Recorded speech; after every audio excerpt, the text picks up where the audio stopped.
The Whine and Cheese show is a Metaverse and NFT discussion and interview series brought to you by Metaverse Ventures Entertainment and host BEN68 and Morecheeese. Warning: the information and opinions within are solely the views of the individuals involved and contains content not suitable for anyone. G'day and welcome to Season 1, Episode 26 of the Whine and Cheese in the Metaverse show. Today, DawgRomeo jumped in with us for a chat, who you may recognise from You to You and or the Upland Cafe. Yep. Today we had a bit of a kerfuffle where I forgot about Digicon, so Ben and I had to scramble to find a hero. DawgRomeo was that hero. We talked to Dawg about how he started in the Metaverse and Upland, what his favorite NFT projects are, and just the run-of-the-mill spieled with him. So guzzle some NyQuil and get ready to zone out along to another super shitty episode of The worst show ever. You. Whine and Cheese. Time for Whine and Cheese. Whine and Cheese. Time for Whine and Cheese. Cheese. One is a wanker, one's like its thumbs. One's from Australia, one's from the Bronx. G'day, sickos. Okay, for this free episode theme Morecheeese NFT, as always, like and subscribe. Then head on over to Upland Cafe chat, tag DawgRomeo, and let him know you saw him on the Whine and Cheese show. Link is in the description. Later.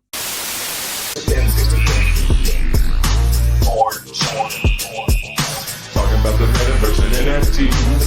Interviewing all the real crypto G's.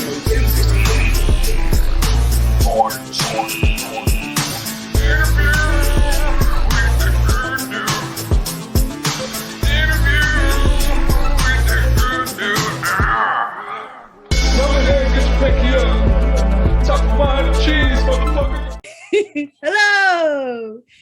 Hello. Wait, what is it? 26? That's the one. 26. We're Half a year's worth of this nonsense. Half a year's worth. Oh no, we're great. I like us. I'm a bit like overconfident sometimes, but yeah, we're at number 26, and we have DawgRomeo here, and he's gonna join us. Look at that smile. He's a little nervous, but I think he's gonna, fit right in perfectly. He'll start his own show after this, after he gets all these nerves done and over with. But yeah, he's on our panel today. I totally forgot about Digicon, and our last person, the person we had scheduled for today, forgot about Digicon, and we graciously needed somebody to fill in the spot, and Dawg came up like, the hero he is. Jumped in to save the day. Save the day. Thank you very much. Oh, you're welcome. Yeah, and we're going to discuss some articles with him and then find out a little bit more about Dawg himself. So let's spiel. Digicon, what is that? Digital conference? What is it? Well, I've been to a few of them. It's kind of like an event setting where a bunch of people have stalls, and you can kind of go there and find out all the new stuff that they're doing, and kind of like a presentation type thing. It's really cool. I like it. It's definitely a metaverse. You fill out an account, and you go there with your avatar, and you like walk around inside this event hall. My camera is doing stupid things. I'm sorry. And I'm hugging you guys. That's what it is. And you walk around like it's in the event hall, and you go to these different booths, and it's very immersive. I like it a lot. Sounds a little bit like that Fashion Week show thing that we talked about a few weeks ago, where, booths and whatnot. And you said that's happened before. Well, I went to the Tales of the Crypto one. Ah, cool. Yeah. Kind of sounds like people walking around at Akihabara. Yes. Explain it to the cheese, Akihabara. Akihabara. Yeah, Akihabara is like it's the anime. It's if you had to put one town and say it was anime, it would be that location. Yeah, like everybody's dressed up in actual costume and avatar like, and walk around, and they hold events there. Like the Comic-Con was there before. Oh, nice. But there's different things that you can do down there. It's like the Electronic City. Yeah, Cool. It's a lot of fun to poke around. If you don't know what it is, go and check out a Gwen Stefani video. Oh, the You'll soon Horror find it. Girls. Yeah. It's kind of like that. Yeah. It's like that, but it's more the tech side of things, you know, but it's kind of that same, you know, people go all out with their crazy costumes and their role play, you know, but it's just more like an everyday sort of event thing, especially on the weekends and whatnot. It's pretty cool. I like yes. Go and check out the bargain bins, find some old Sega games or Nintendo games and stuff. Maybe even find Sega's girlfriend. Never know. Sega has a girlfriend? Opening. I'm opening the door. Yeah. Yeah, you have to research that one. All right, I'll research that later. Sega has a girlfriend. Oh. All right. So what were we going to talk about? Upland cars. You're such a troll. Am I blurry or am I just like my glasses? No, you're good. You're good today. Your eyes are blurry today. Your camera's good. So Upland cars. Hey, I was me. Upland cars. I'm excited. I didn't want to say anything bad about Upland today. Like, I love Upland. It's my addiction. If it ever went away, I would be sad and blah, blah, blah. But it's just kind of funny that they stake fully into one of their properties and then make a contest to stake into it. Yeah, that's a bit weird, isn't it? Yeah. It's kind of almost like, because there was a lot of speculation in the community that they were going to do something like this. It's kind of almost like they've seen that, oh, all the community's doing this, maybe we should do something for it. It's like hasn't been front loaded. It's been reactionary response almost. Reactionary, and I hate reactionary. Well. Just play it off like you meant to do it or you meant not to do it. Gosh. Yeah. I guess with cars, the only thing that I really wanted to whine about, you know, it is, and we know from when we talked about the roadmap, when was that? That was quite a while ago now, that, you know, it's probably likely we're going to get these car NFTs, but we're not going to have any utility for them for a while. But they did show a preview of some racing action, but I had a bit of a checkup in the community about how that's going to play out. And it seems like it's all staged. Like you have your stats and then you press play and then you just watch it play out. If that's the case, that sucks. Well, I want to tell you because I'm going to play devil's advocate here, and then I want to hear Dog's take on it. So with the upgrades we'll be putting on these cars from various other businesses within Upland to provide this, like the garages, the blah. I feel like it would be more precise to do it that way and kind of have a background kind of, how do you say, when your program decipher who's going to win depending on who has what kind of upgrades to their car. Like it can figure out what everybody has and kind of figure it out like that. Yeah, but it just takes, there's no skill element whatsoever then. Like you could almost press, okay, race start, but the game already knows the outcome. So it could end in, like a split second. However, you're going to be sitting there watching these avatars go around doing however many laps. Pretty much. I love like mobile racing games. I love sitting there with my phone, you know, going like this, you know. To take that element totally out of it, I think that's a huge miss. But there's a lot involved in programming those sorts of games. So I get it from the game standpoint. And any sort of gamification is drastically needed. So we'll see. Dog, your thoughts? So I think that, well, I think the community as a whole, when we're expecting that you would come into the game, you would send your BE to the academy to get trained, but you would be controlling the vehicle. And when they briefed it, it came out that you will not be doing that. So, you know, it comes into if driving or racing is your niche, then you're going to spend the amount of money on the cars. And if not, then do I really want to spend potentially 500 to 1 million UPIX on a race car that I'm just going to sit there and watch go around the track? So that's my thought. I would rather support the players controlling the vehicles, especially if it's going to be in VR. You have the tools that go with the goggles that you can do it with. But and again, I understand that there is a lot of programming behind it, and they may not just have the ability or the funding to do it right now. So I think it has a way to improve. I hope it does improve overall for the users. But yeah, that's what I think. That's the thing. I think it will improve. I think that's just going to be the thing for now.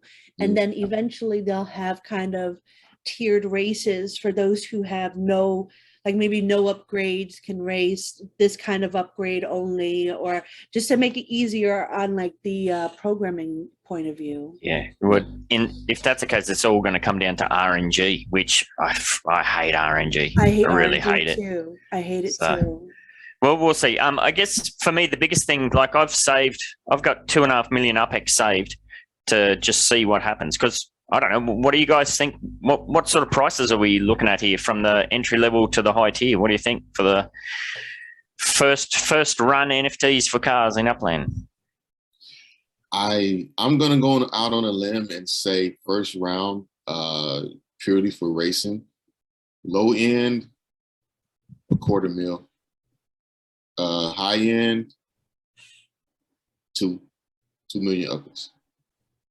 2 million I'd be UPEX. surprised if it's under 500K though. I was trying to be generous. Yeah.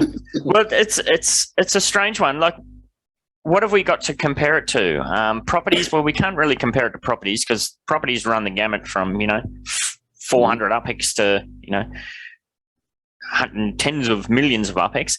But I was looking at what did that NFLPA game ball, wasn't that like 24 million UPEX or something for an NFT 40. with 40, was it? Yeah, with zero functionality. Nobody bought it. Nope. Yeah. Nobody bought it. So are they going to come out that route? Yeah, are they going to come out the gate with something like that where they just throw out a wild card and just fish for a fat whale? Maybe.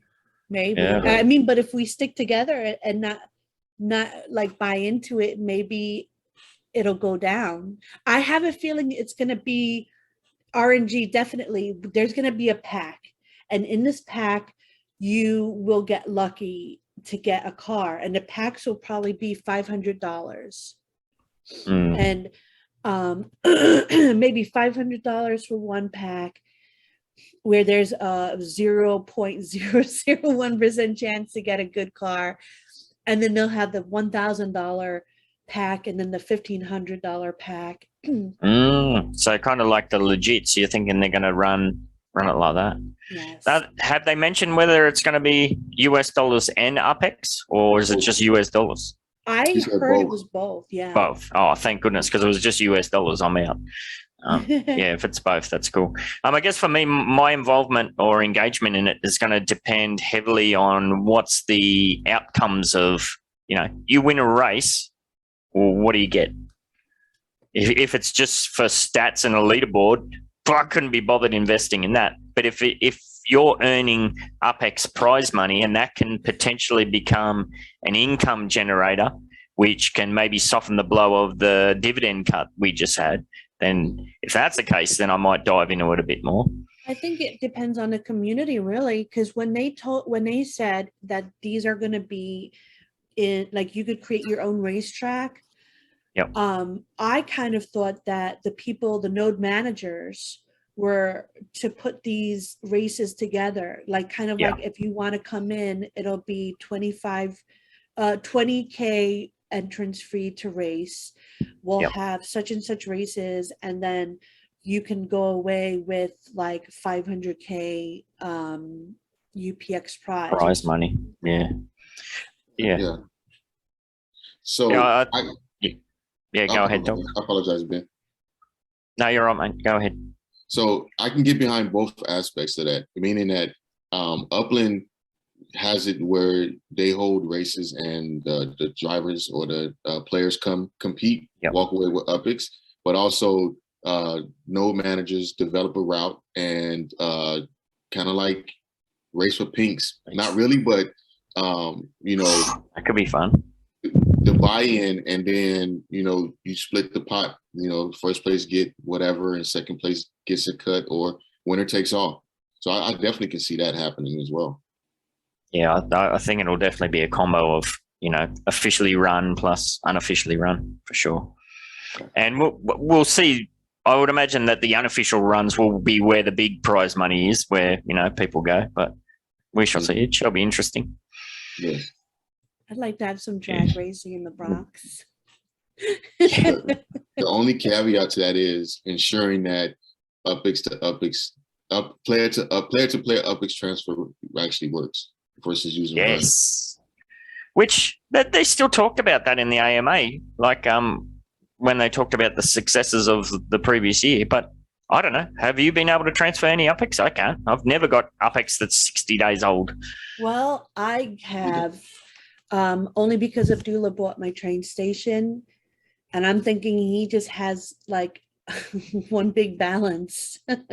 So when he purchased that, I had about 500,000 that I was able to, out of the 5 million that I was able to kind of be able to transfer. Oh, weird. So it does work. It's just not very practical. I think they're going to keep it like this until they can start putting a few more fail safes for multi-accounting. Yeah. Well, you'd think they'd tier it. Like if you're a director, well, you have to have the balance for, 10 days. If you're an executive, it's 5 days or whatever. Yeah, that makes sense. Yeah, we'll see. All right. Shall we move on? Yes. Now we're going to move on, and we're going to dive headfirst into the FUD pool, just like we sort of did last week, the Metaverse FUD pool. The negative Nancy's. There's a lot of crap going on at the moment. How can I change this? We're all in the road. Is that popped up? Yeah. There we go. Like the world is getting bored of the apes. Is this guy in his box where all he thinks the metaverse is the bored apes? Not really. The metaverse, well, the article for people that are listening and can't see is the headline is the metaverse and NFT boom is about to go bust. The world is already getting bored of the apes. They're playing off a soundbite there. And they talk about over a year ago, it kind of all blew up when Beeple's NFT sold for $69 bazillion. And while digital art wasn't a new concept, the medium has struggled to establish itself because of the duplication. They always talk about that. Anybody who doesn't know about NFTs and if they want to try and poo-poo the idea, they just say, well, I can just copy and paste that, or I can screenshot that. They're kind of missing the point entirely, aren't they? Yeah. Yes. Yeah, they don't know what the hell they're talking about. Yeah. Well, it's kind of just like, my bad, Cheese. No, go ahead.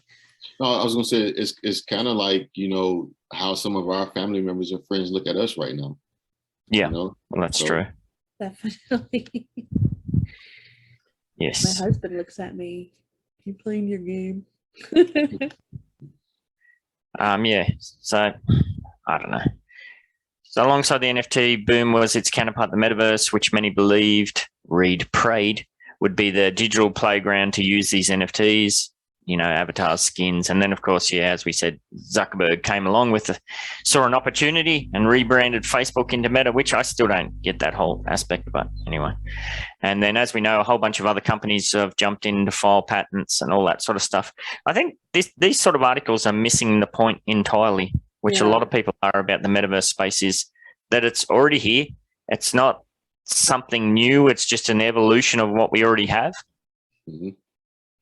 So, Well, you know what in my opinion, which is probably a popular one, I feel like he changed the name to Meta because he wanted to go away from everyone saying that Facebook is for old fogies, and he wanted to kind of like attract that new audience where he was losing. I think it was a smart thing.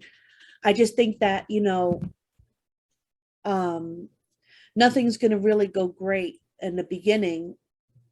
We got to check out the Meta just for kind of research, because I've never figured out a way to get in there. There's no advertising for it for me. Yeah, it just seems like fluff. And anything that we do read, it's what did we talk about last week? Children getting exposed to what was that, strip clubs in Meta and all this sort of crap. So, and this kind of part here where they talk about the on the verge of bust, that kind of alludes to that article that we looked into last week that showed the Google Trends dropping off a bit, So in the 12 months since Beeple's NFT sold, it hasn't played out as planned, according to this article. Interest in both projects have rapidly declined, with all signs pointing to a crash. Whoa. Doom and gloom. Yeah, this guy is probably a banker. Yeah. The average NFT price fell from $6,800 in January to $2,000 secondary sales. Yeah, but that's, as with anything that's new, and especially that cookie cutter Ethereum-based NFT market, that was all just speculation, hype-based. Yeah, I do hope that bubble busts. Yeah, that needs to happen.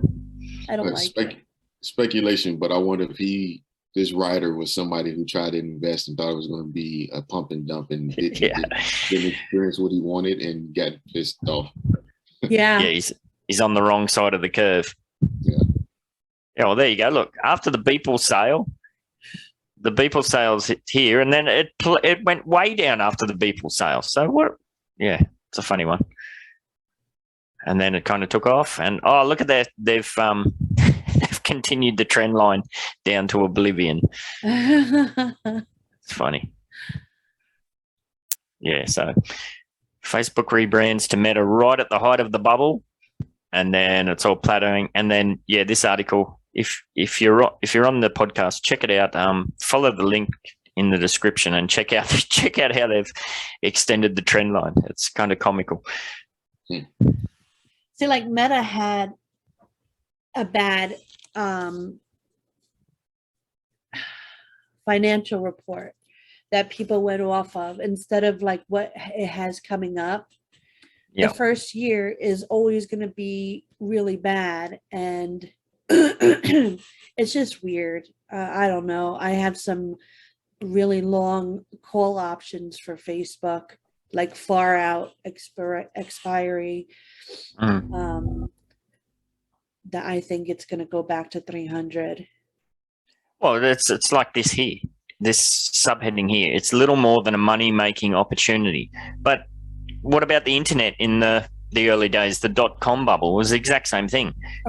Speculative money piled on, but did that mean that the internet went away afterwards? Is there no more .coms?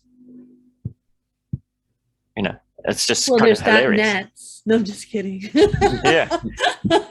I mean, think of what it was like. Like, I know, I don't remember, it must have been, when did I graduate? 2002 or something. I don't know, maybe 1997 or something, when I first went to uni and started getting involved in the internet, really, like started playing around.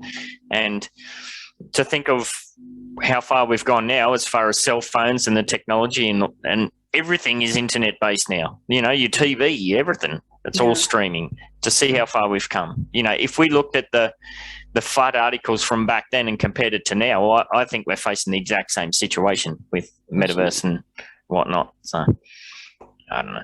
I think the people that are getting shaken out now, it's going to be one of those things where they look back on in 10 years and like all those people that had Apple stocks when it was, whatever it was, 40 cents or however low it went, and they sold out.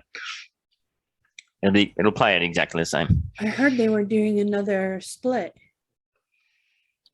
Who's that? Apple. Yeah, that might be pretty awesome to get Split for the into. split. Yeah, well, we won't go too far. It's just more fun. But there is it does continue. Here we have another article.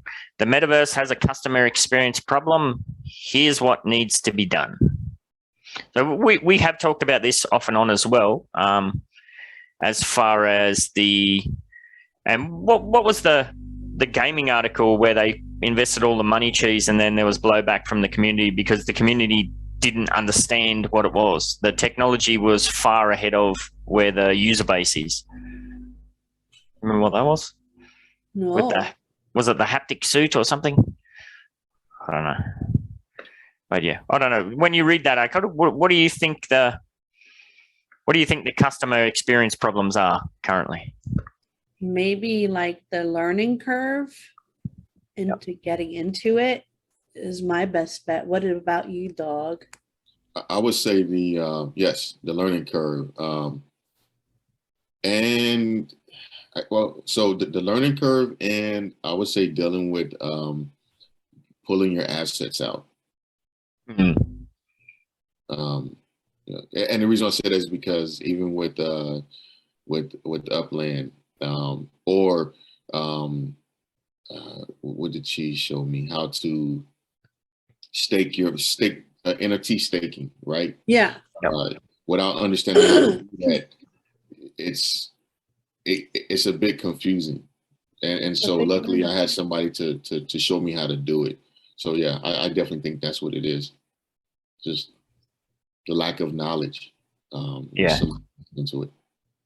We always use the analogy, give grandma your phone and say, go and buy some Bitcoin. And, there's quite a learning curve there. But then we've talked about too now, that's a lot of, dare I say, elderly people. They have smartphones. They know how to use it.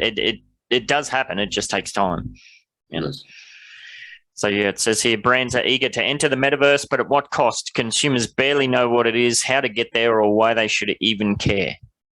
Like, if they don't even care, then screw them. Like, stay away. I don't want to walk somebody through an experience where they're just like, whatever. But if somebody really wants to know, like, I'll show you how to make an NFT. I'll show you the process. I'll show you the test net. I'll show you how to stake into something that's incredibly hard to do. Like, that's why you got to network, and anything that's worth doing is going to be difficult. If you want something that's going to hold your hand or be cartoony, go to Decentraland or the Sandbox. Yeah.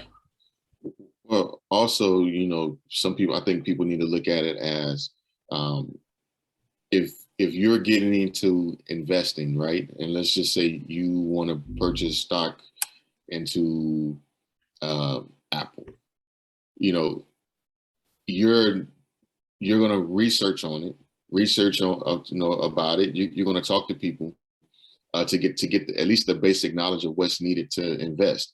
And so for me, what I think about the metaverse is the same thing. If you're going to jump into it, at least have some type of knowledge or understanding, or be willing to actually reach out to people and ask questions, and don't just assume. I think that's the best way to go about it. Yeah, absolutely. Cheese, you've been in the space a bit over a year because you were playing with Alien Worlds before you found Upland, and you just celebrated your 1-year Upland anniversary. Congratulations for that. I've been in for about 2 years. How did you get involved, Dog, in the space? So I was a part of a Facebook group that's an investment Facebook group, and they kept talking about Upland. And so I say this, and it's funny. I got an invite to Upland back in June, and I thought it was a joke. And so I just threw the email to the back of the files, and it came up again. And when I registered for Upland, and I got my notification to authenticate my account or whatever, the email from June popped up, and so I came in the game in December of 2021, and I was like, wow. It took me 6 months really to realize what I did wrong. which I should have came in the game back in June. But that's pretty much how I came into the game. I was very hesitant on Bitcoin and crypto because I don't understand it. I'm learning it now, but I don't understand it. And it wasn't the fear of losing money. It was just the fear of not having the knowledge and me making a mistake that can cost me. Yes, absolutely. And a lot of people get caught in that trap for sure. Yes. You said that you thought it was a bit of a joke. What was the reason for that? Was it the cartoon imagery, or was it the language, or? It was more so the I would say the language, but also not understanding. So I didn't know that. I knew about crypto or had some general knowledge of it, but I didn't know that there was actual games out there that you can play and earn crypto or earn. I didn't know Upix was a thing. You know, I just didn't know. And so for me, it was, is this another advertisement on Facebook, or I'm being emailed something that's a joke? And so I didn't take it seriously until the investment group actually was like, hey, this is what's going on. And my eyes and ears perked, and I was like, oh, maybe I should research it. Yeah, well, that whole play to earn model is something that's only come about recently too. And I think a lot of people miss the point, like you talked about NFT staking and that sort of stuff. You know, a lot of people miss the point that it can be income generating. Like my kids are the same, you know, that they play these games, they watch people play games on TV. Well, yeah, that's pretty much, I think we're heading to a point where if the game's not earning you some kind of income, well, why are you going to bother wasting your time on it? Absolutely. Absolutely. Time is one of the most precious things that you can never get back. For sure. And this article goes in about, you know, a lot of these companies that start throwing around these buzzwords, you know, how is it directly related to the brand's pre-existing purpose or values? I think you touched on it, Dog, too, that there's a lot of assumed knowledge in the space, and we've been guilty at times of that in the Upland community as well. Like, if somebody wants to know about it, you drop all these words and phrases and acronyms and stuff on them, and it's just a bit bamboozling, I guess. Yes. So it's a bit of a tricky one.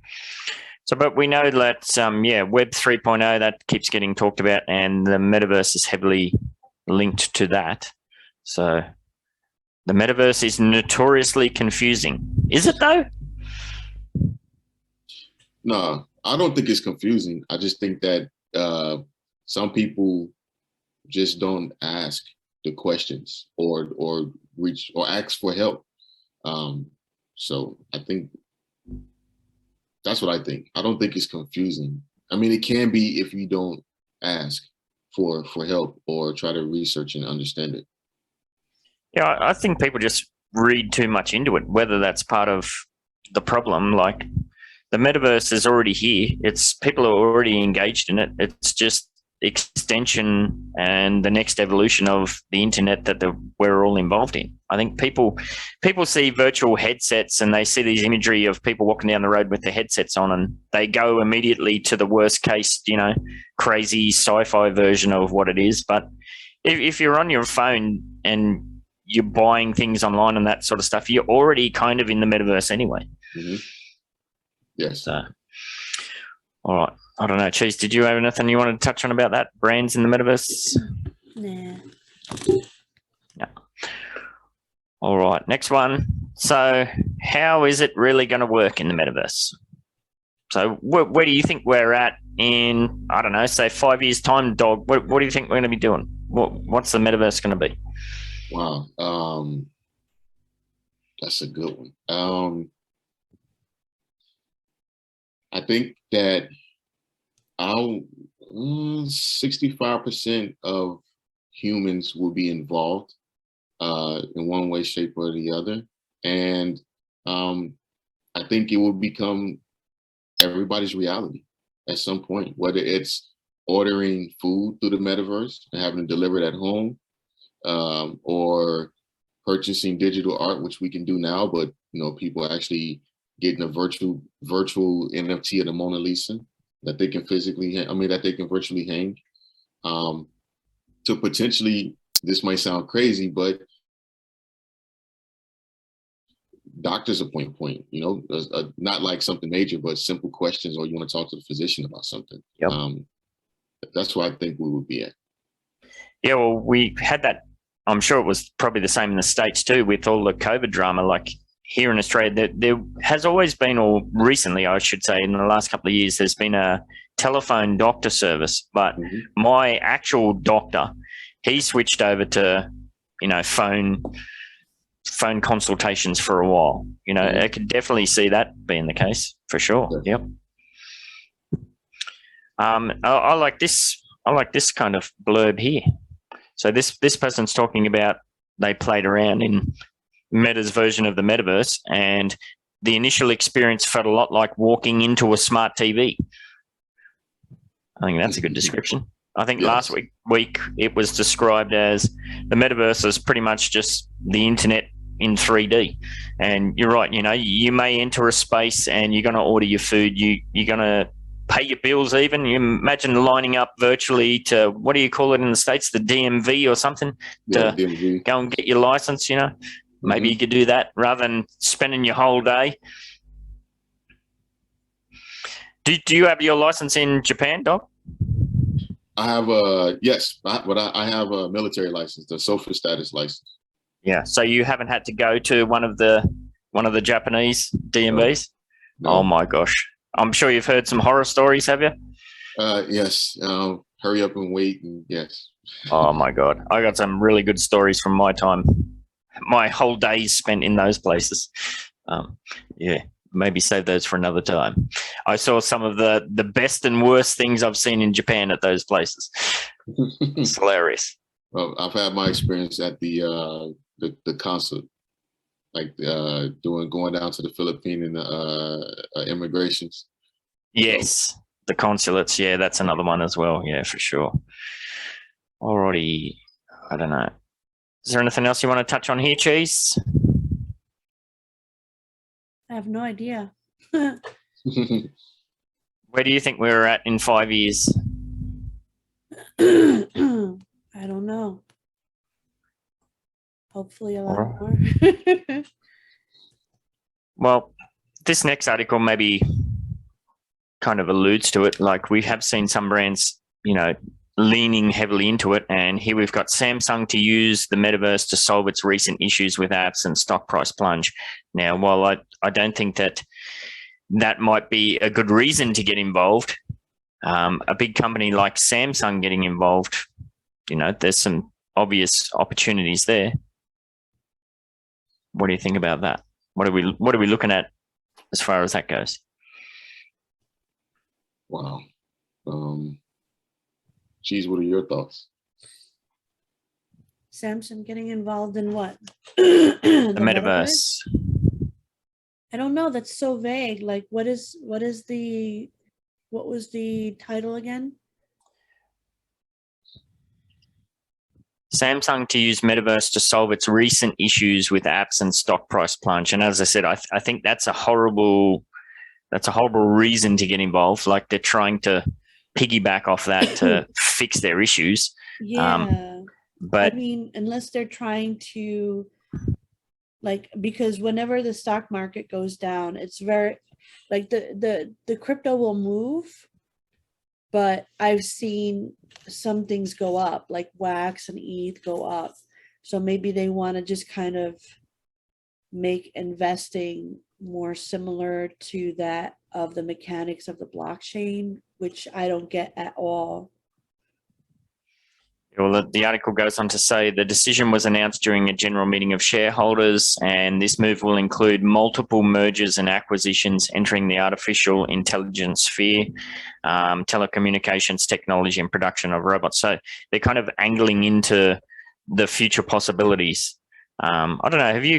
You were a gamer, Cheese. Are you aware of this issue? The decision was made due to the game optimizing service issue that has been slowing down the performance of thousands of gaming applications on Galaxy smartphones and the subsequent plunge of the company's stock price. You heard any chatter about that?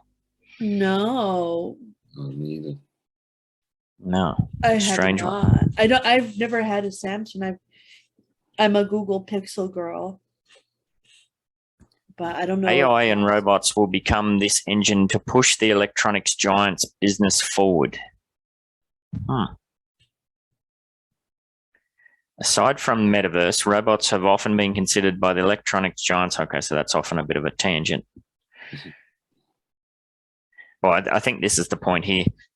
The chairman of Samsung stressed during the meeting that Samsung intends to become a leading company in the robot technology sphere, and it seems like they're trying to do that with, if they're buying companies and that sort of stuff, they're trying to be at the front edge of what the metaverse can be.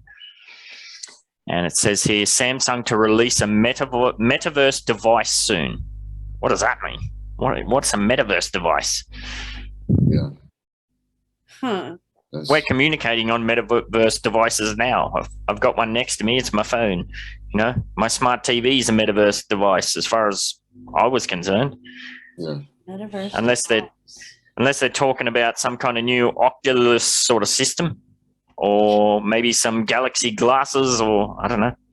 Well, I do know that I can't think of the company right now, but there's a program or a device where you can lick the screen and you can taste the items that are on the screen. What? Yes. Oh my goodness. I was watching, it wasn't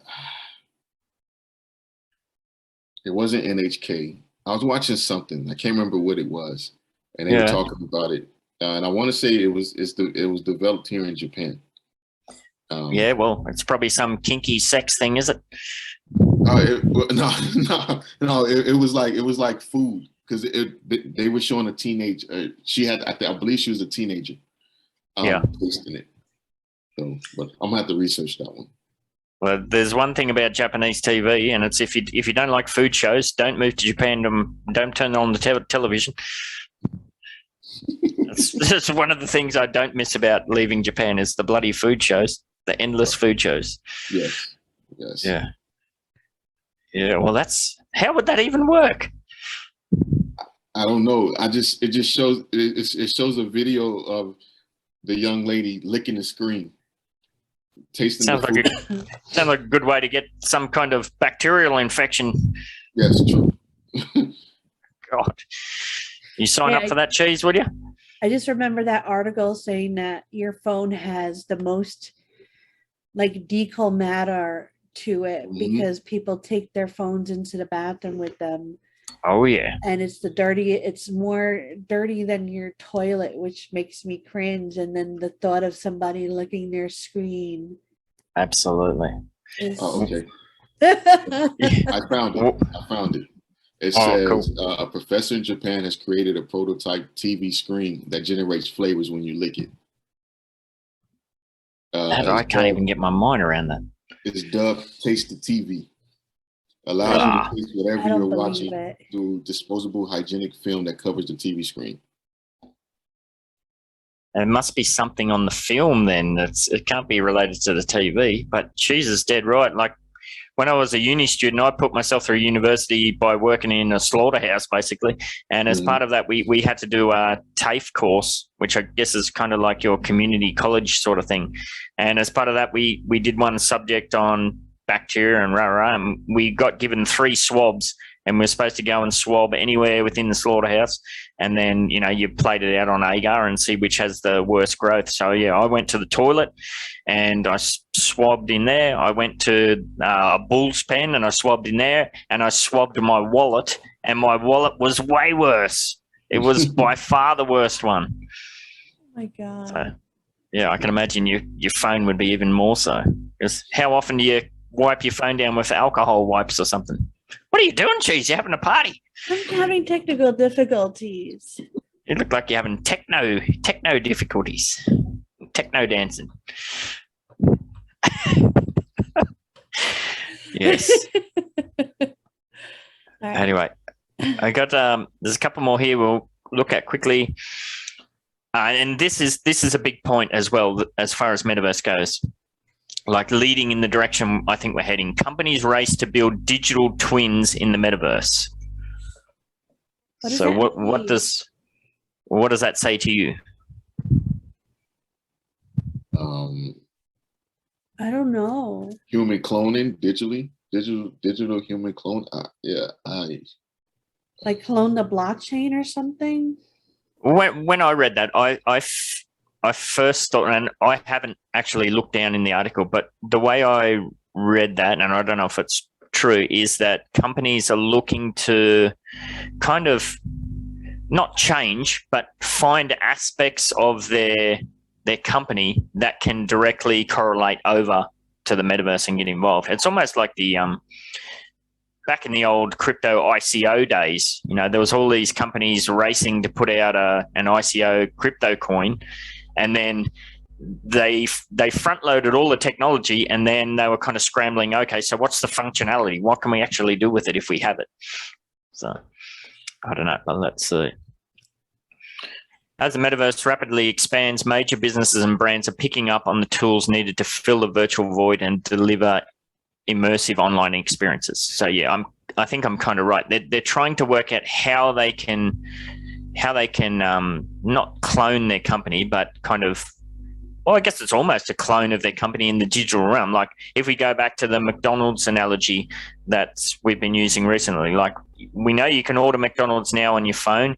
You can go into a store and order. In Australia, you can order on it's like a big tablet, What about other companies that aren't at that sort of space yet? Yeah. So that's what I'm thinking. My God, there's a lot of ads there. Here's an example. Adobe, known for its photo and video editing software, released a Metaverse playbook on Tuesday, announced partnerships with Coca-Cola, NASCAR, Epic Games, NVIDIA on a range of Metaverse-related projects. Adobe told CBS MoneyWatch that hundreds of brands are already using its existing 3D tools to create interactive content, adding that demand for tools used to create photorealistic replicas of their products grew 100% from a year ago. So yeah. So that goes back to what you're talking about, Cheese, with that Digicon stuff, and we've talked about this previously too, with like, it's an evolution of online shopping. Online shopping now, if you get your phone out and you want to go online shopping, you're scrolling through what are JPEGs of products, basically. Well, the metaverse is going to be different in that you're going to visit, it might be like a shopping mall where you're going to visit a certain shop. You're going to go in there. You may be, if you're wearing a haptic glove, you may be able even to feel the objects, and this is talking about 3D. So you're going to be able to look at them in 3D. DawgCheese and I have talked about previously too, where there's probably going to be an app where you can scan yourself. And then if you're in a clothing store, you're going to be able to try on all these goods virtually and that sort of thing. Yes, I can definitely see that. I mean, Amazon USA, you can take certain items that you want to purchase and like scan your phone around your house, and so you had like the table or something look in your living room. Yep. Yeah, so it's already there, and yeah, this article is about, what does it say? Hundreds of companies scrambling for that. They're all trying to play catch up. We have a very oh, sorry, Chase, go ahead. I think the word clone throws me off and is not the perfect word to use. Well, that was my word. That wasn't from the article. Oh. So they're saying digital twin. So I guess that's still kind of clonish, isn't it? Well, I mean, to do a mirror image of yourself within the metaverse, like what Chase is doing, is to have like its own business within the metaverse that is exactly the same as outside of the metaverse. Yeah. Yeah, that's important. So that they kind of clarified that here. They say a digital twin is a virtual replica of a real world product, warehouse, or factory floor. Well, I guess they don't need me then. It can be used to simulate real world shopping experiences. Yeah, so you can go and buy your Nike shoes in the store, or you can go and have a look at them virtually. You can check them out 3D and see what they look like on your feet. That sort of stuff. I don't know. According to research firm Technavio, the digital twin market is expected to grow at a compounded annual rate of nearly 40% between 2020 and 25 to nearly $25 billion. That's a lot of cheese. Yes. Major industries currently recruiting metaverse experts include creative design, there you go, advertising and marketing. So, yeah, if you're in the space, I don't know, Dog, have you ever thought about diving into the, like, I don't know you that well personally, is the kind of metaverse online-y thing, is that sort of something you could see yourself diving in further, or is it for you, is it still very much a kind of hobby-ish thing? No, I definitely will dive into it further. I mean, I already have a lot invested in with Upland. So I definitely want to do more, especially with me. I'm getting ready to retire, so I don't have a lot of time on my hands. And yes, I definitely will. I definitely want to dive in more. But would that still be as the hobby side of things, or could you see yourself having a virtual job? I can do a virtual job. Well. Yes, I would do a virtual job just to, one, I think it'd be pretty cool. And then two, it keeps me busy, potentially. Can keep me busy. Yep. Yes, especially if you're retiring, that's always a trap. People I know from family, friends and whatnot, friends and that retire with no sort of hobbies, it doesn't lead to good places usually. So you got to keep yourself busy, as you say. Yes. How about you, Cheese? You're already pretty well. You are employed virtually, pretty much. Any carrots there to dive in further, or are you content with where you're at? Keep going further, stronger, faster. Not in that order. I do my day trading during the day, which gives me a lot of time on my Metaverse adventures. Yep. And working on the Whine and Cheese, working in the UDU and Upland, working on all my NFTs. I like it. Even though I have probably all the time in the world, I still suffer for time a lot, and I end up staying up into the wee hours, just kind of trying to get things done. But looking back on all the stuff I created, it's a good feeling. It's a good feeling knowing that, people are starting to notice me and know who I am, and keep hustling till you don't have to introduce yourself anymore. Yeah, awesome. What about yourself? Yeah, it's something I've struggled with. I've certainly toyed with the idea of it, and like Cheese and I have talked to a whole bunch of people. Like, what are we, episode 26? We've probably, what do you reckon, Cheese? Probably half a dozen or more people that we've talked to have moved over either partially or fully into the space. They've kissed goodbye to their in real life job almost and have dived in. I've got a mortgage, I've got a wife, I've got 3 kids. The cost of living here in the Gold Coast, Australia is just astronomical.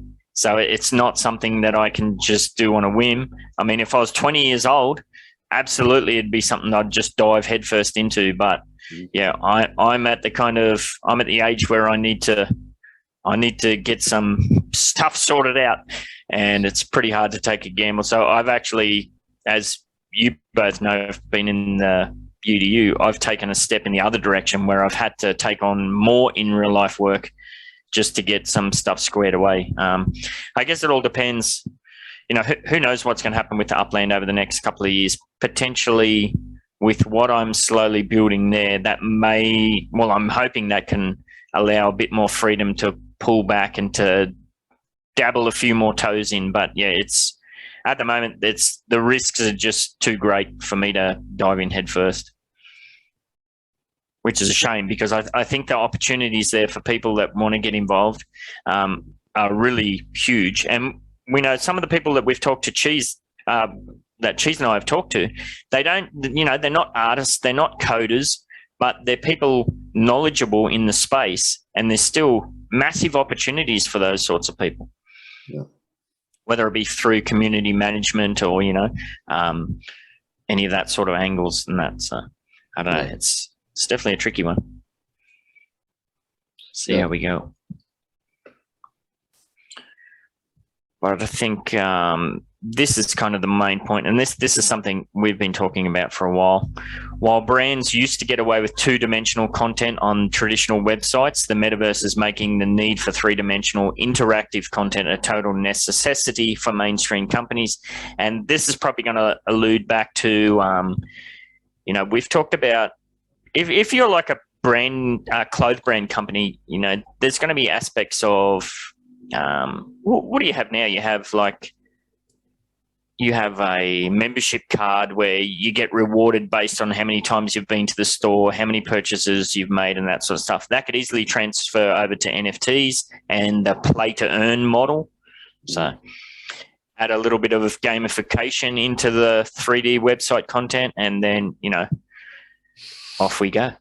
I just hope they don't create even more wallets when this happens, because that's my fear. Yes. That they're going to start creating their own kind of Old Navy wallet, Macy's wallet, and I've noticed this when I purchased my CNN NFTs and my NFTs on the DraftKings thing where they come up. There was one that I purchased that was really nice, but like I have to always go to their wallet. Like there should be a way that we can kind of get everybody onto like the top 5 platform wallets around, and not have this whole. Yeah, well, you kind of mentioned that last week too, didn't you? And yeah, I think that's a very valid point. Like, if you've got to have a separate wallet for every bloody thing that you want to get involved in, that's going to be a real pain in the butt. Oh yeah, absolutely.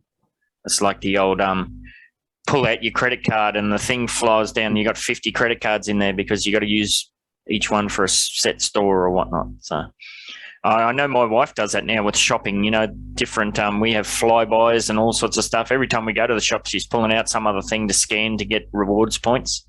So that's cool. Yeah. That's the beginning right there. Yeah. You could build on that, Ben. Absolutely. Just need to win the lotto. No, I mean to get her into the space. Oh, that. Oh, yeah. I think that's a lost cause with her and Sawley would make good company, I think, in that regards.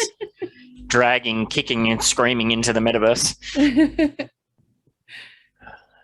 Here we go. This is interesting. German automatic BMW used NVIDIA's Omniverse platform to create a digital twin of its factory floor and optimize production time and costs. So there's like a full-on commercial aspect of it, where they're playing with the metaverse almost like a sandbox to find out how they can better structure things. Well, for the the Super Bowl, there was something with the Audi where you can scan something and you can have it like in your living room to kind of walk around and look at. Like you can actually like create a hologram of it or something. Yeah. And I wasn't able to figure that out, which was sad. But if they could do something like that where you can kind of like have the car, you put the glasses on and you're able to walk around the car and see everything, and someone's there kind of moving stuff for you so that you could kind of move stuff around to get like a nice view of it without actually being there. That would be amazing. Yeah. You pick out the colors that you want, the color tones you want, and if you want the type of wood or the rims or whatever. Yes, yeah, you could like just open up the trunk, see how much space. Are you going to go say dead bodies? Yeah, I knew you were going to say that.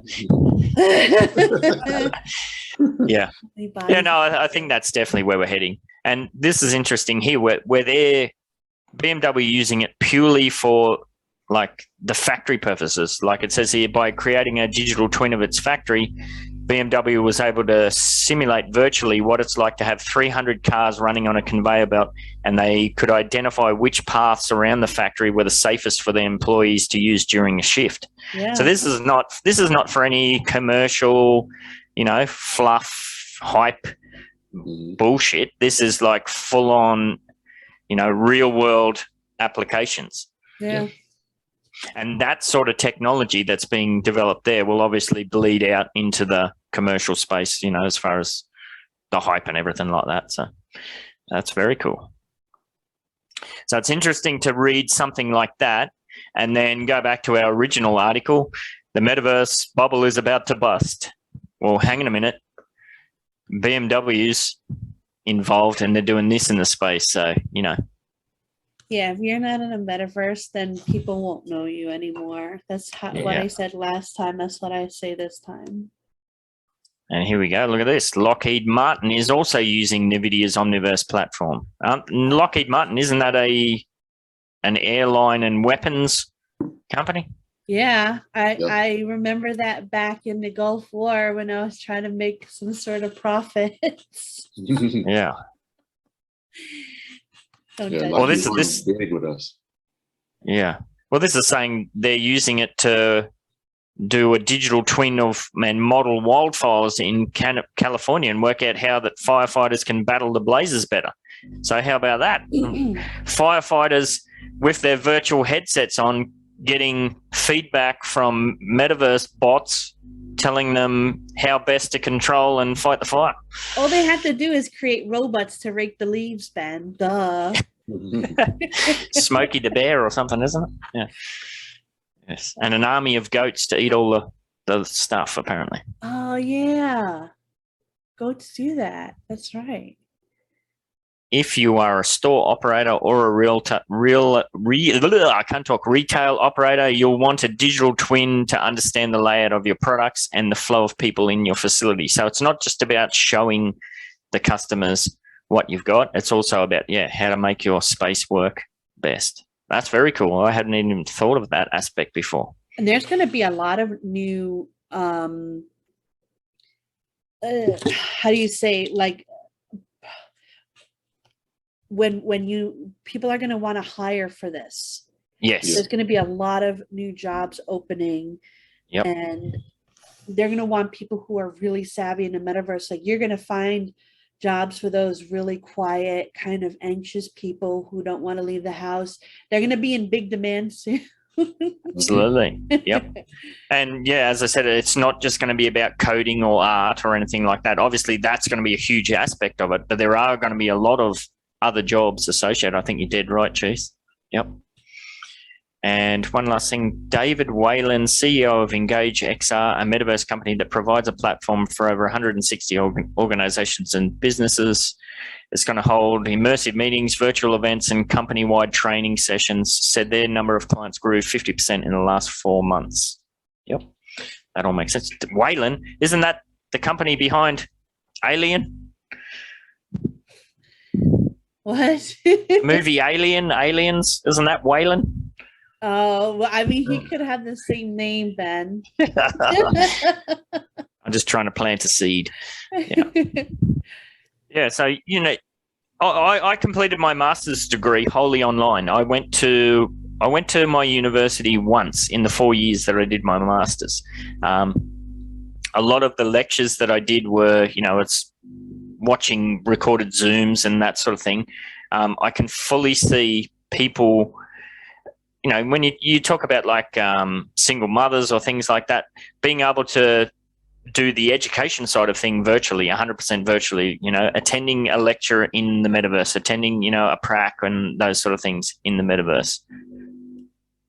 I think there's a lot of positives that people go straight to Ready Player One and all of the downsides that are depicted in that. They're not kind of focusing on all the positives and that sort of things.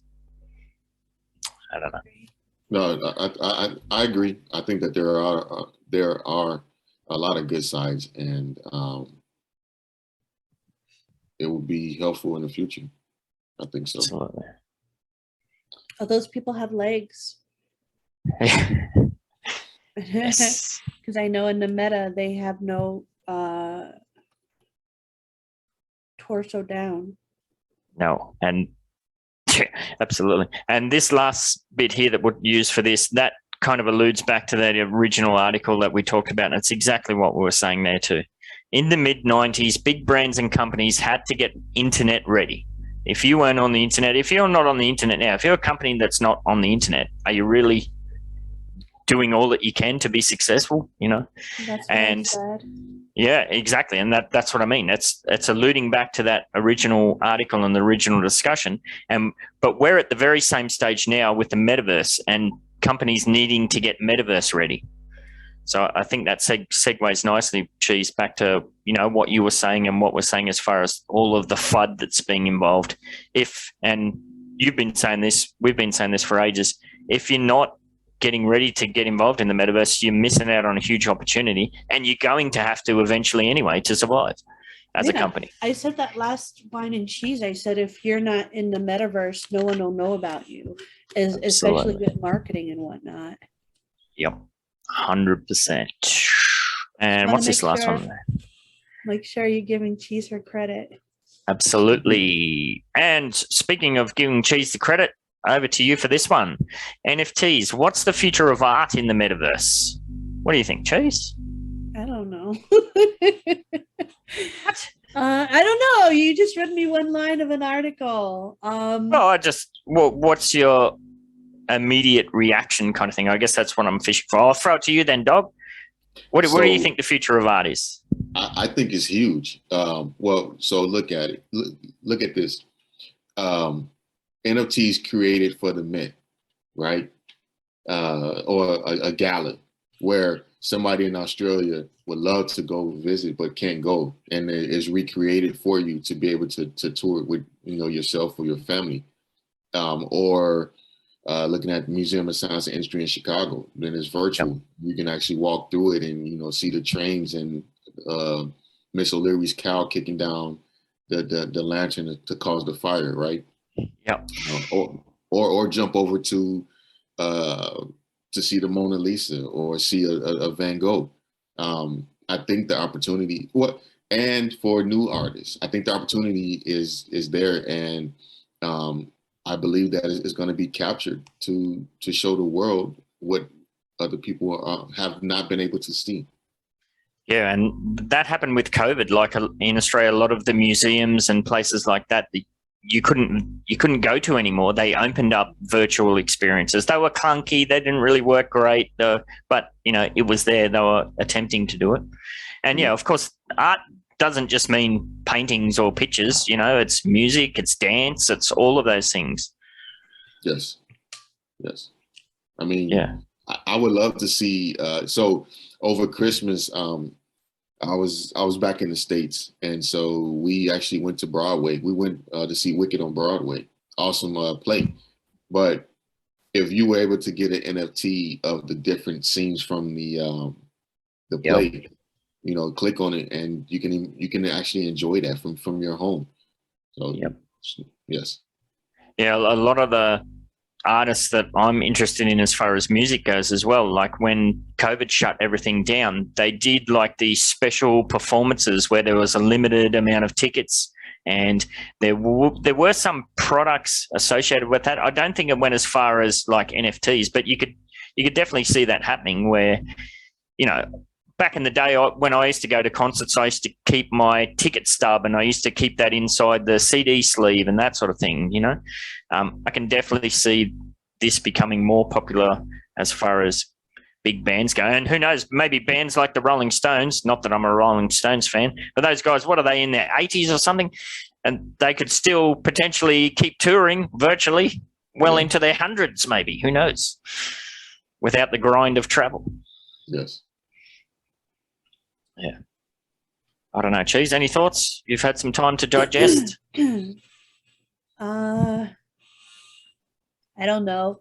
I just hope it gets more to the point where good art is looked at better than this 10,000 one of ones of the same. Oh, the cookie cutter shit. Yeah. Yeah. Well, could you see yourself attending a virtual concert in the metaverse, or going to a museum or something like that? Yeah, I could. Yeah. Let's see. I don't know if it goes on any further. Ooh, that's creepy. Whether you've just heard of the metaverse or you already built an enviable NFT collection, the question of what the in real life art world's role in the metaverse will look like in the years to come is on many art lovers' minds. Though the wild world of NFTs can make it hard to know which direction to look, some significant players are already shaping the future. Among them is Sydney, I won't even try and say that, director of Ape NFT. That's back to the cookie cutter shit, isn't it? Ben Nolan, the founder of CryptoVoxels, Ethereum, and then they mention Beeple and that sort of thing. So it seems like this is more the virtual space. And yeah, it shows here an exhibition of Second Life on CryptoVoxels, artwork displayed. And we're waiting for this in Upland. Yes. They've alluded to this for over 2 years, that we're going to be able to display our NFTs in our homes and that sort of stuff. But I'm gonna say, all right, so display your NFTs in your homes. A lot of people are kind of self-important in this platform, I've noticed.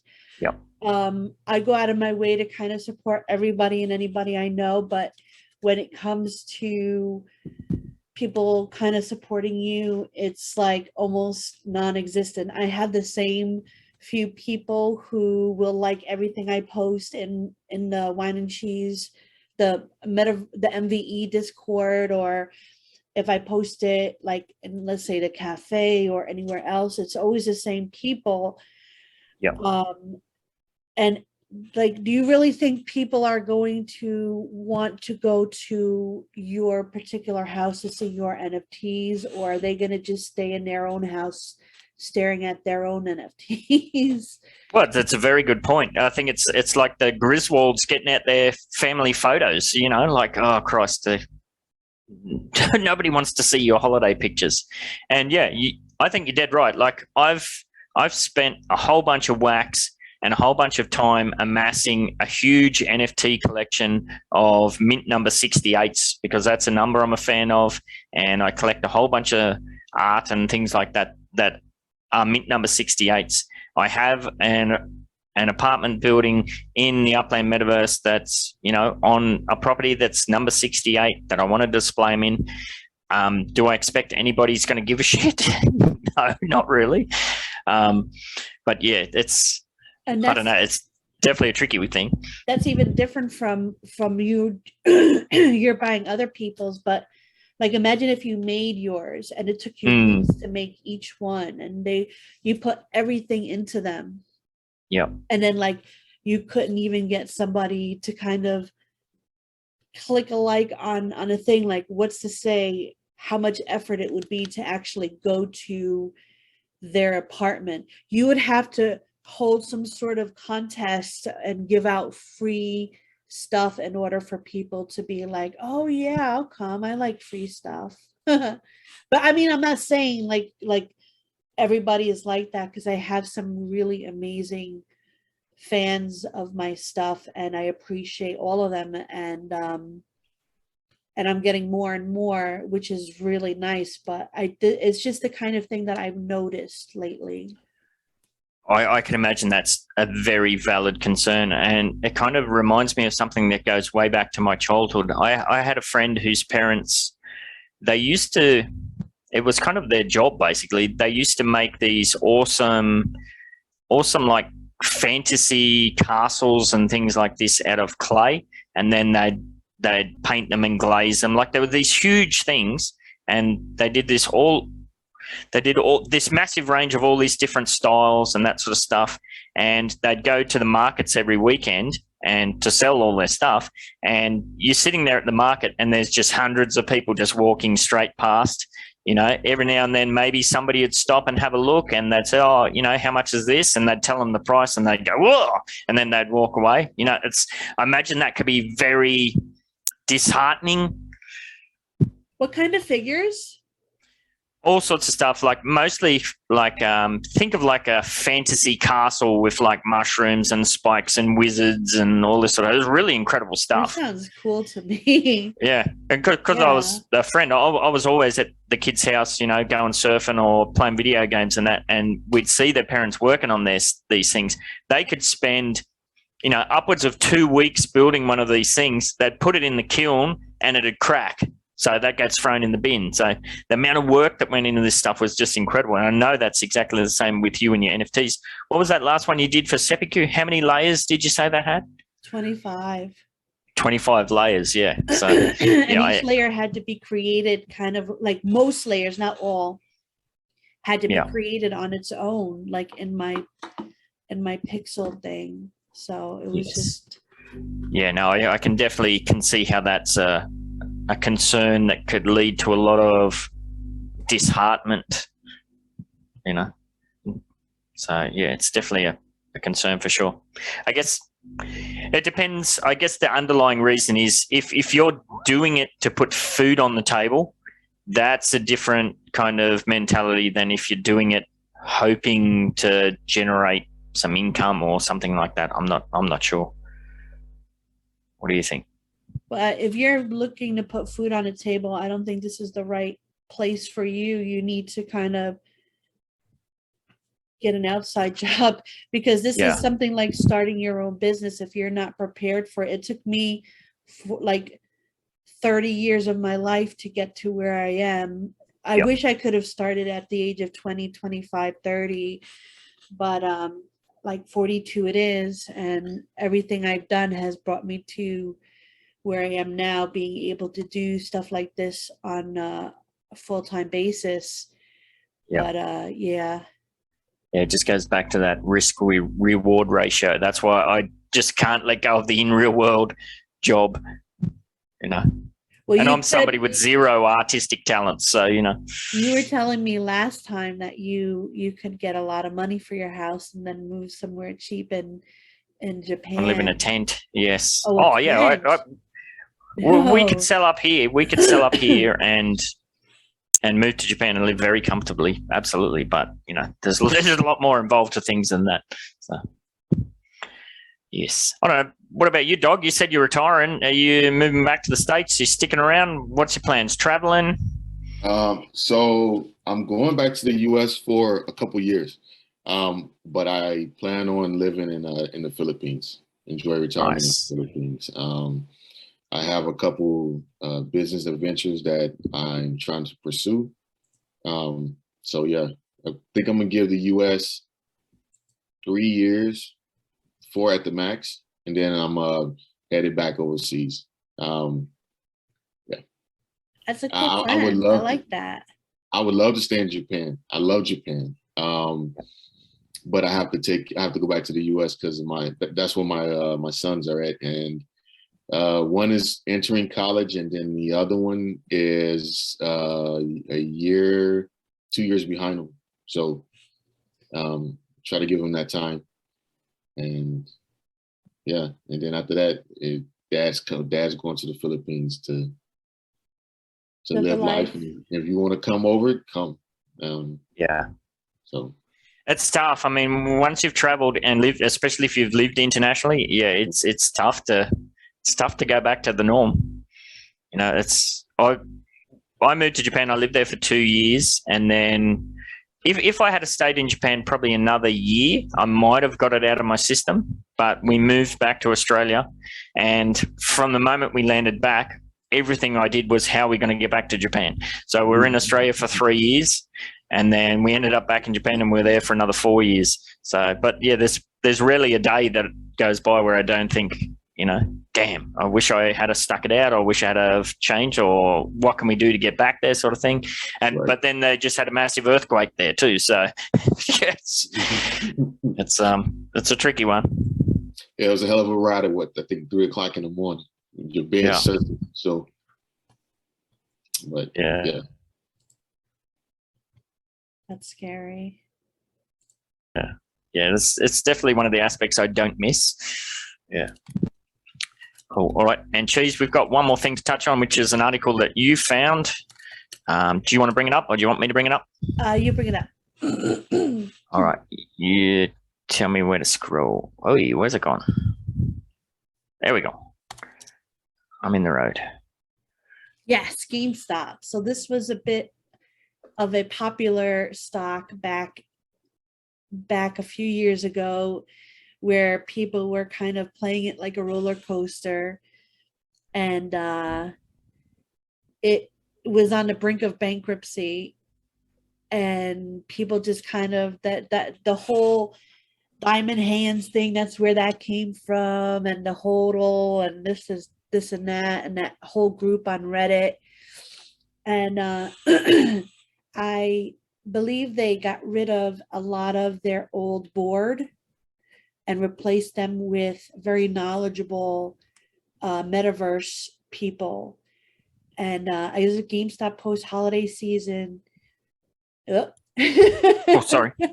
GameStop post-holiday season loss has shared a little bit about NFT marketplace ahead of Q2 launch. So yeah, they're looking to strengthen its e-commerce operation, which I think is like the best thing they could have ever kind of announced and are looking into right now. So yeah, that's a big loss over the period that included the 2021 holiday season. Announced it 147 million. Yeah, that's a lot. But you know, it's well overdue to modernize. It's well overdue to kind of, nobody's going to the store and buying games anymore. Even the Xbox, and I don't know about PlayStation, you could download your games. Yep. I mean, it's like a video store, really, like a VCR store. So if they're Blockbuster. If they're able to bring themselves into the metaverse and, you know, have stuff like that, then they have a chance. Well, isn't that the famous story where Netflix in its early days tried to get Blockbuster to invest or something, and they told them to go away? It's never going to take off. Really? I didn't hear about that. There's something like that. Yeah, that's pretty awesome. I remember Netflix used to have to mail your your DVDs back. Yeah. Way back in the day. Yep. Yeah. So this is interesting that GameStop it's going to launch its marketplace for NFTs. So another separate marketplace. So that could be very cool. Yeah, maybe the NFT has a like a downloadable game attached to it, where you go to the GameStop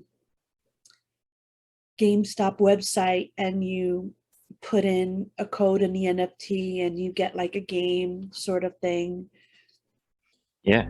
Well, I think it goes back to what you were saying too, Cheese, about not wanting to have a whole bunch of different wallets. Well, if all of these games are going to have, you know, NFTs associated with, you know, items that you can upgrade and buy, sell, trade, and that sort of thing, well, you're not going to want to have a separate wallet for every single game you have. So I think something like GameStop, where you can do it all in one house, that's a pretty smart move.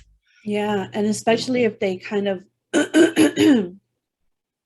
partner with somebody already in the space that people know.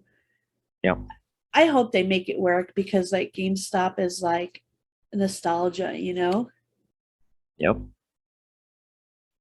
Yeah, so you potentially going to visit the GameStop website and then enter their kind of mini metaverse and then view all these different items and be able to buy, sell, trade from there. No, I think that sounds pretty cool.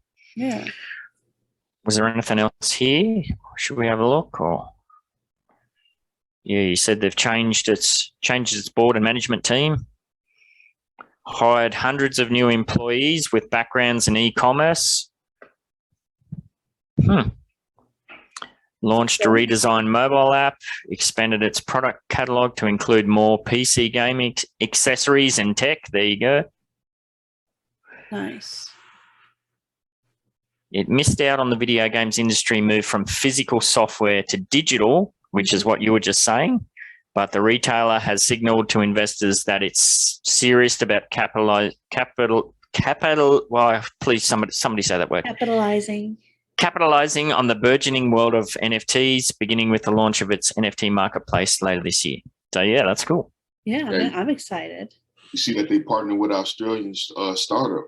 Oh. Immutable X to launch a marketplace where creators could sell NFTs for use. There we go. For use in video games. That's exactly what we're saying. I know my stuff, man. I know my stuff. That's it. Gosh. Yeah, no, I think that's definitely the future. And it's cool to see them rather than go the way of the dodo like Blockbuster. They're going the completely different direction. Fire the board. Blockbuster should have became Netflix. Clear out all the old. Very cool. All right. Is there anything else you wanted to touch on? We're going to dig into Dog's brain a little bit deeper, or dig in the dog. Where's my scalpel? Here we go. My chainsaw.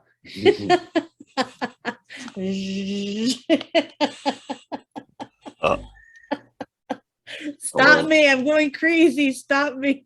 I don't have much up there, so at least I don't think I do. You have a lot. Yeah. You have a lot. Maybe one thing I'd ask Dog is the last time that I was in Japan, I noticed a hell of a lot more advertising for cryptocurrency. Like anywhere you went in the city, there was big billboards for, Bitcoin and this, that, and the other thing. And it was all the, the popular people of the day, it's their face on the billboard, but it was advertising all of this crypto stuff. And that was back in the ICO days too. Mm. Is that still the case, or is it switching over to the Metaverse NFT sort of stuff, or what's the general vibe on the street? So I cannot answer that because of COVID, really we're moving around a lot of the restrictions and everything. So like, because I'm out in Fusashi, so that's what, about an hour train ride or drive, about an hour and a half into downtown Tokyo. And yep. So I really haven't had a chance to get out and actually see what's going on. Normally it was, and because a lot of the shops were closing down or not just open at all. That they would close early or they just wasn't open at all. So that kind of limited my exposure. But I was asked that question the other day, and I told them that I would get back and I owed them an answer. So I would definitely owe you an answer to that. No worries. I plan on going down to Roppongi because they're starting to lift the restrictions now a little bit, so I can venture out and go see things I haven't seen in a year and a half. Yep. But I know that there are people in Japan that are into the metaverse and into crypto. I personally don't know any because everybody I talk to, they look at me like I'm crazy when I start talking NFTs and stuff. Yeah. So, yes. But yes, I definitely will find out because, like I said, I was asked before, and that is a good question to know. What does Japan stand on crypto? Yeah, it'd be just interesting. I know, when I was going in the subway, like, I guess it's kind of like what Upland did with the subway advertising, but in Japan, they just take it to the next level. Like you go down in the subway station and you could walk for like 10 minutes down the subway and just see the same ad over and over and over again. And then you get on the subway and it's the same ad, and they really go next level with advertising. Okay. I would look. Yeah, I haven't taken the subway's been off limits since COVID started for us. So that's crazy. For transportation. So every time I went into Tokyo or I traveled, it was always by my personal vehicle or the military shuttle that takes us to the airport. Yeah. Yeah, that's mental to think. Yes. But I can travel now, so I would definitely be getting on the train. Cool. All right. Any questions for DawgCheese before we wrap this puppy up? Well, yeah, I want to know how you found Upland. Yeah. Oh, so I was there's a investment group on Facebook that I'm a part of, and we already had this conversation, didn't we? Yes. Did we? When? Yeah. Right at the start. Where was I? Oh my yeah. God. Yeah, you already outlined all that. Brought to you by the makers of NyQuil. Oh my God. Wait, so I missed that whole, I have to watch the Wine and Cheese again. You'll have to watch the Whine and Cheese show. What? Yeah. Are you serious? Wow. All right, I'm done. Well, What's your yeah. favorite NFT project? Oh, there you go. That's one. Oh, my favorite. So my favorite is, and I'm not just saying this because I'm on the show, is yours, Morecheeese. I definitely appreciate the amount of time that you put into every NFT, and every NFT is not cookie cutter, right? So Absolutely. you know, that's what. So as you know, I collect NFTs to support the artists, the different artists out there, and to I give them away. But yours are special. One, because you take your time and the amount of time it takes, and I've seen you put together pixel by pixel. You've been in the live chat So, and you've seen yeah. me doing it. So I don't just give yours away like that. Nice. So, What about non-art, but like gaming NFT projects? What is your favorite there? so gaming, I honestly with gaming, all I really know is Upland. All right. I just started learning about Taco and Farmland. I think this is what it's called. Farm Tale, the one we had on here. Yeah. Yes. Farm Tales. Farming Tales. Yes. Farming Tales. Yeah. They're cool. Yes, farming. Yeah, definitely Farming Tales. I just really learned about them 2 nights ago, and so yeah, Upland is pretty much the biggest what I know. Yeah, mine is Tales of the Crypto, but I used to be in Prospectors. It wasn't much back then, but I feel like it's changed a lot, and I kind of want to try to get into that. So whoever's watching the Wine and Cheese show right now, if you're into Prospectors and you want to give a cheese some info, I'm like all ears. Cool. Yeah. Nice. And if I was to make an NFT of you, Mr. Dog, you're a very handsome guy, would you give me permission to kind of like capture your face? Or because like there's a lot of people that don't want their face, so I work around it. Like you saw the Seppuku one, and you saw the Calissimo one. Well, the fact that I showed my face on here, sure. Yay. And I had to just figure out now maybe something with the cherry blossom trees. And you're Oh, that would be dancing. love. That would be lovely. Oh, cool. Check out Akihabara 2 cheese. Check that out. That could be cool for some background imagery. All right, maybe DM me that word. Yeah, if I'm not no, I'm wrong. I was gonna say, if I'm not mistaken, I thought the first Sega was there, but I think I'm wrong. I think I'm wrong. Oh, yeah, it's his girlfriend. So wait, Sega is Sega in China or Japan? No, it's Japan. Japan. Yeah, definitely Japanese. Yeah. Oh, I'm thinking of Sony. No, I'm thinking of Sega. Sony's Japanese as well. Yeah. Mm-hmm. Yeah, they're both Japanese. Because I knew somebody who went to work with Sega and then married a really awesome, nice Chinese lady. They probably got factories and that over there. Mm-hmm. All right. That's probably what it was. Because he was the general, he was like the head legal, I can't figure out words today. General counsel. He was the general counsel in Sega back in the day. So I'm gonna give out an NFT or a couple before Uplando's show today, or maybe during. But I'm gonna ask this question, and so I'm giving you a heads up. Oh, there you go. Oh, nice.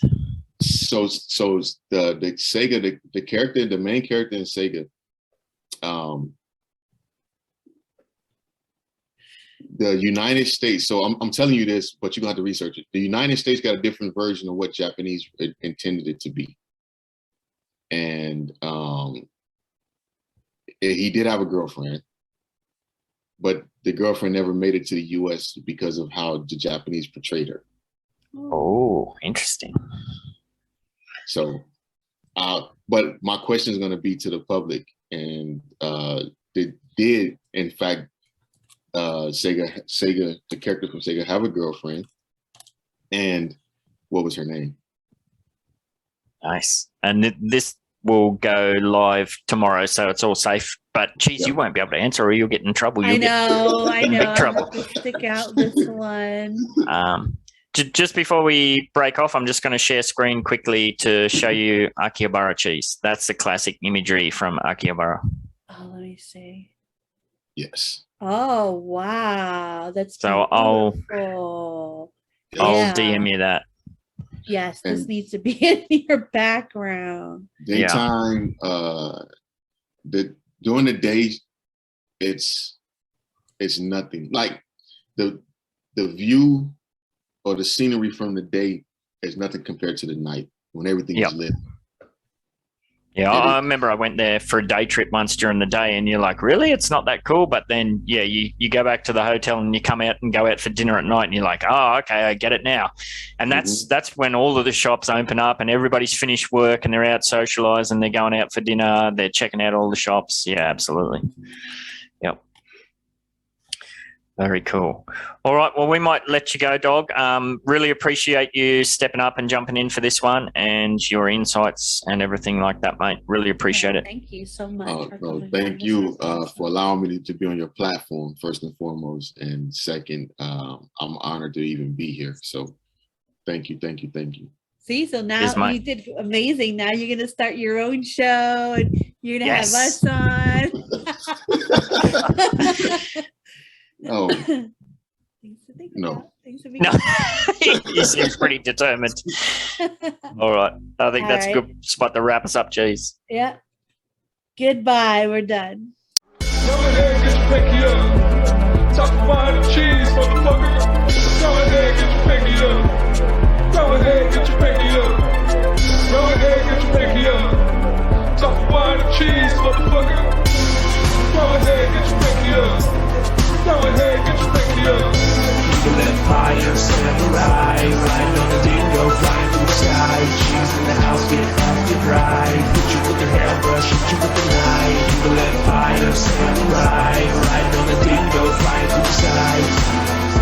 Hit you with the knife, flying through the sky. People and fire, samurai, riding on a dingo, flying through the sky. Cheese in the house, get off the drive. Hit you with the hairbrush, hit you with the knife.